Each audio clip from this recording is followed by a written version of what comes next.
Hi guys, Liz here, aka Isabelle Cheren. I haven't had a little coffee with Isa for a little while, so I thought, why not? Let's just have a coffee with Isa and a little chat. I've been a bit quiet in the last, week and a bit, not doing my usual to the extent that I normally do, only because I decided to sort of take some time out-ish. I'm not very good at taking time out, but I did try and take some time out and just concentrate on doing some more sort of, reality things, like watching films, catching up with people, reading, that kind of thing. And also I started in the role of the I don't know how to put this. Basically, I've taken over from Strawberry Linden in doing the book club with Draxter. I've done it before when she's been off ill or she's needed time away. I've stepped in for her, just quietly stepped in and done the stream. And I officially took over last week on which happened to be my first one, which happens to be at 1 o'clock in the morning for me, which was quite funny. And I didn't mind because it was an Australian author and there were Australians there, and I was like, oh my God, this is brilliant. So I thoroughly enjoyed it. I did sort of cock up at the channel trailer that normally goes. I just kind of messed that up, but I'm hoping to get that right. Other than that, I think I got it. No major complaints yet, so we'll see. Anyhow, so every Wednesday I am now live streaming at the book club on the Second Life channel, and I'll be doing that for however long that they can tolerate me until they go, hell no, get rid of her. So that's kind of like also one of the reasons I stepped back a bit. I thought I need a break, and last week I actually did do book clubs because I also stream once a month for a cozy mystery book club, so I on their channel, and so I had 2 really late nights last week, and I was just actually quite exhausted, and filming in Second Life and voiceover and all that kind of thing seemed a little bit too much to me, so I just needed to step back and chill, which is what I did, and I feel fine now. I have something interesting to talk about today. Like, we all know I'm single. I make no lie about that. I'm single in all worlds. And I think the most important part of where I'm single is in reality. So I'm single in reality. I'm on a number of dating sites. I don't pay a great deal of attention to them. It kind of like waves. It comes in waves. I'll think, oh, I should. So I'm on Bumble. I'm on Plenty of Fish. I'm on Tinder. I'm on Happen. I'm on Hinge. No success, absolutely none. Although I did have one. My friend Rosie Hellendale knows about this, and it's really funny. I actually twice I've matched with 2 actors recently. One was an actor in film and television, and the other, both are actors in film and television. What am I talking about? But the latter one, the most recent one, is a comedic actor as well, and I don't know. I draw interesting people. So both, I don't know, I just couldn't see myself going anywhere with either of them. And some people will say to me, sorry, that's my cat sneezing in the background. Some people will say, well, you're too fussy or too this. But you know what? I'm not going to enter in anything with anybody just because of the job they do. That's not quite how it goes with me. I have to find all sort of bats have to be hit to make me be interested. Anyhow, recently I matched with someone on Tinder. We'll call him, I can't call him by his name. I'll call him Heyman. His name's not Heyman, but he's Irish. So anyhow, by all accounts, the photos are good photos, really natural, my kind of guy. And you're asking, what kind of guy is that? Normal. So normal, slim, indie music interest, Yeah, artistic, creative, muso kind of person. So yeah, that kind of like ticked my bells, but more so I looked at the pictures and went, yeah, you'll do. Anyhow, we started exchanging messages. He did ask me, and I have to tell you about this because I just can't. He's from Ireland and he now lives in London, and I said, oh, how long have you been over for? And he said, about 3 years. And he asked me, what are you hoping for when you swiped my pics? So I'm going to tell you, I'm going to read to you exactly what I wrote. I said, what am I hoping for? 1, you aren't a scammer looking for my jewel collection. I actually really don't have one. 2, not looking for casual sex. I did that in my heyday, and frankly, it's not as good as having proper relationship. And 3, a nice guy. Okay, so the next day I got... Wait till you hear it. All good, probably a bit unusual, but I'm not into one-night stands anyway. But if you'd like a slightly younger, fairly good-looking guy to use as you please, I'm him. Click your fingers and I'll strip. I'll be your naked cleaner servant. Order me to do anything you'd like sexually, and I'll completely comply. I'd like to develop an arrangement where I'm available at any time for your fun, pleasure and kicks.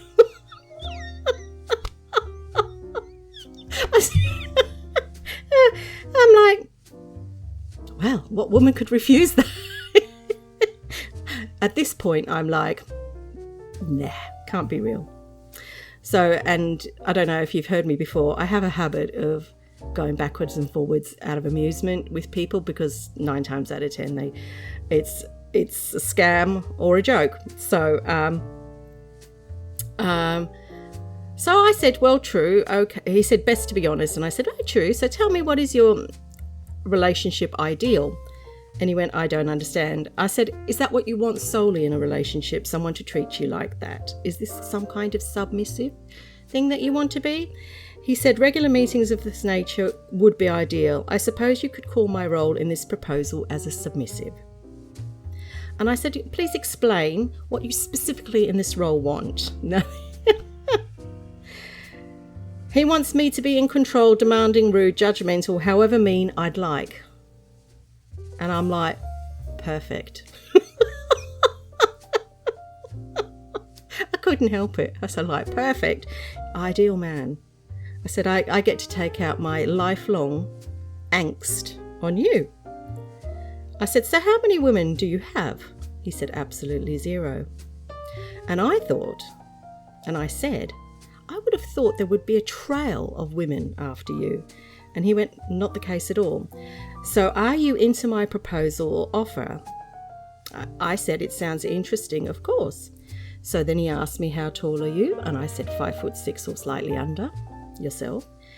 6 foot even in height. Everything else you can see in my photos, well, almost.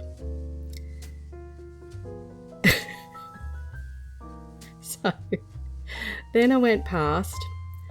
I missed a message. He said, I'm chilling out on my couch. And I said, one going, I'm sorry, I've just seen this. I saw it like the next day.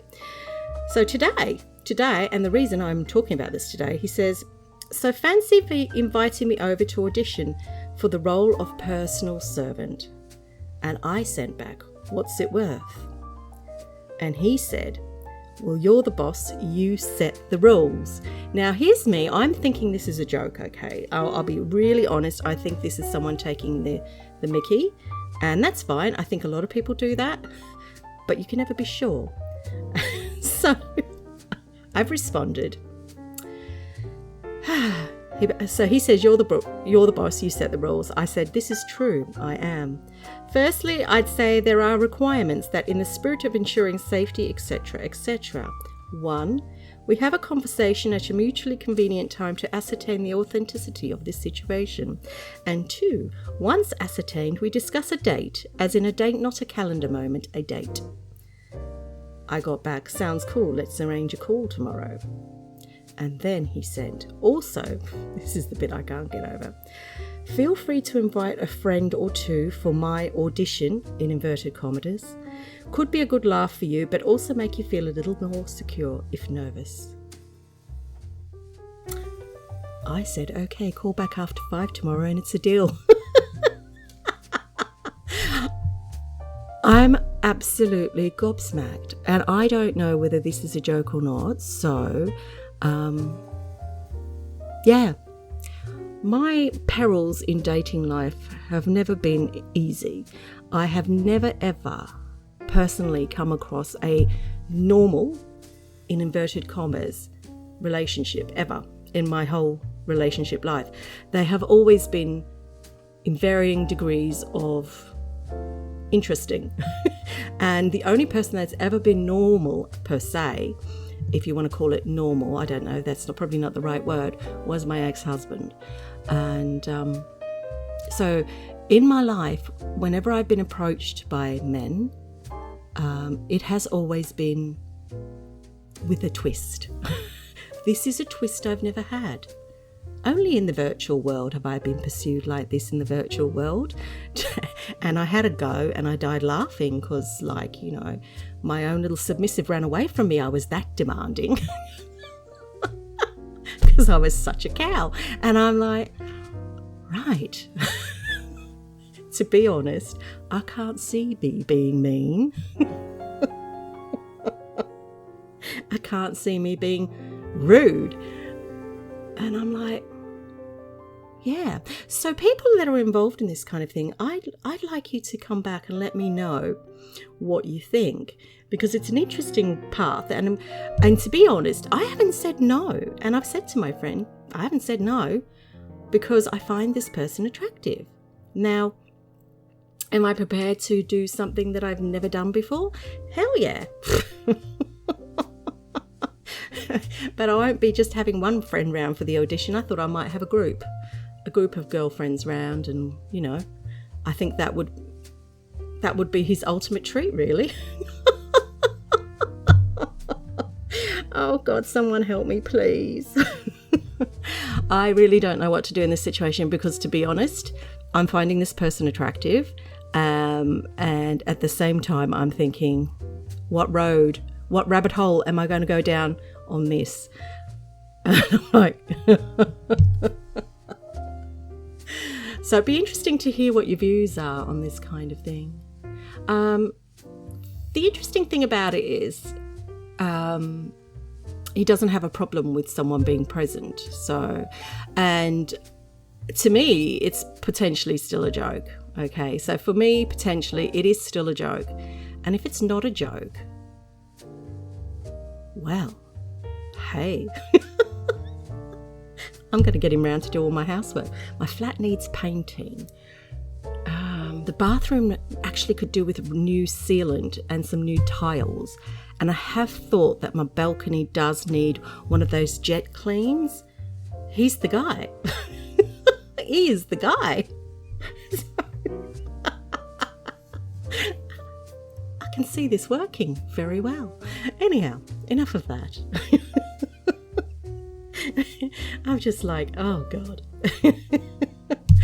Anyhow, aside from that strangeness that's happening in my life, because my life is and has always been up and down with strange moments, you know, I won't lie about that. I've got a past of really odd things in my life.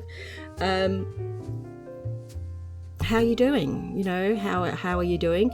Here in the UK, we've lifted our COVID I didn't lift it, the government did. Lifted the COVID restrictions. So we came out of lockdown to complete openness. And of course, that's caused some things. So they've had to rearrange things to do with masks and stuff.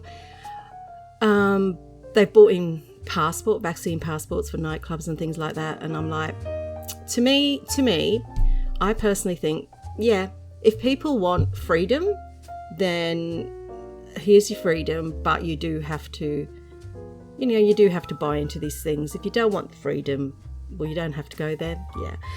That's just my opinion on things. I'm not even going to go right down into that. I'm very disappointed in some of the views of a lot of people at the moment. I've seen some real anti stuff going around on Twitter and everywhere, and it kind of disgusts me because they're very, very, the views from people like this are so negative that they're almost insidious in some ways.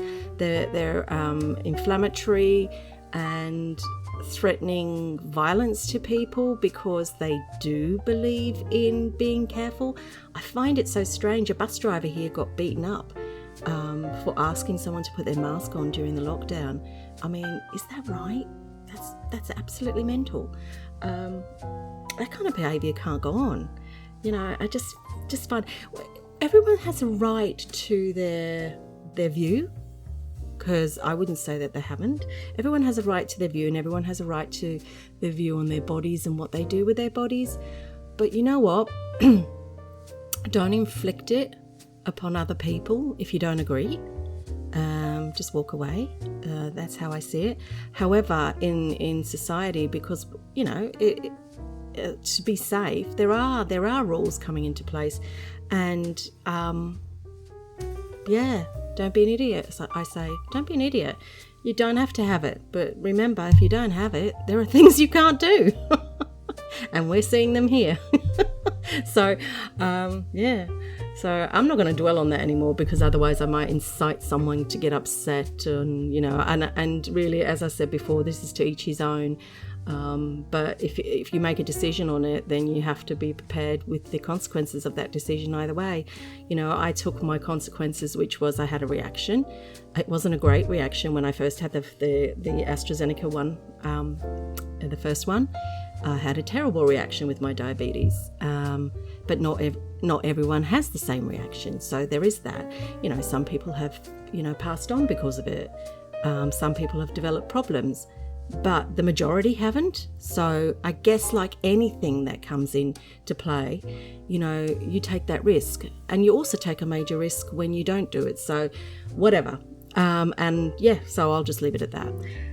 Other than that, I'm having fun in my virtual land at the moment. I keep running around my land. It's so funny. I feel like a property magnet. I have Namaste Sands, and I keep running around, visiting all of my parts of my land, going, this is mine, this is mine, oh, this is mine. I feel like a property magnet. But anyhow, what I was going to say about it is, I did mention when I first put this land out to public, it was going to stay like it for the summer. It will still be public, but what I am going to do is I'm going to soon be sectioning off 2 plots on there, and 2 plots are actually going to become rentals. So I will probably, you know, if anyone wants to, they can contact me.